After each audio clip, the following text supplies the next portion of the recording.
Pakar psikologi forensik Reza Indragiri Amril menduga pemuda yang membunuh ibunya sendiri, Sri Widyastuti 43 tahun dan menganiaya ayahnya Bakti Ajis 49 tahun mengalami gangguan psikis Senin 14 Agustus.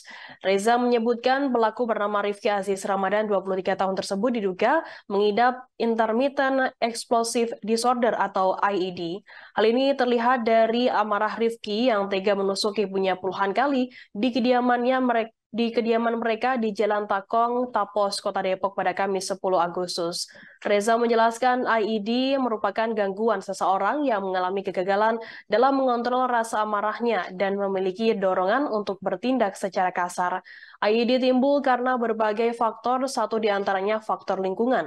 Reza mengungkapkan IED yang diduga diidap oleh pelaku diperkirakan dari faktor lingkungan. Hal ini diperkuat dengan pengakuan Rifki yang menyebut kerap mendapatkan verbal abuse atau kekerasan verbal dari orang tuanya sejak SD. IED jika tidak ditangani akan menimbulkan kekacauan yang dahsyat, mulai dari lingkup keluarga. Pelaku kejahatan dengan kondisi IED memiliki risiko residivisme tinggi. Dari sisi orang tua tergambar bahwa biological parent tidak serta-merta mampu menjadi affective parent. Jikalau kondisi anak-anak seperti Rifki diketahui sejak puluhan tahun lalu, maka mereka berada di posisi sebagai korban, sedangkan orang tuanya yang digambarkan Rifki adalah sebagai pelaku. Keterlambatan menaruh perhatian pada kasus ini terlanjur membuat Rifki dan orang tuanya bertukar posisi.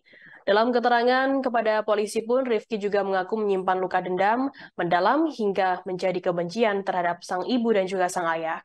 Rifki menikam ibunya sebanyak 50 kali pada Kamis 10 Agustus. Rifki juga menganiaya ayahnya di hari yang sama. Perbuatannya itu dilakukan atas dasar dendam kebencian yang tertanam akibat perkataan kedua orang tuanya. Kapolsek Cimanggis Kompol Arif Budiharso mengatakan Rifki menaruh dendam rasa sakit hati terhadap para korban. Selain perkataan kasar yang juga diterima sejak kecil, Rifki juga jengkel karena dituding tak transparan mengelola keuangan perusahaan keluarga. Rifki dituduh menggelapkan uang bisnis keluarga yakni perusahaan kardus.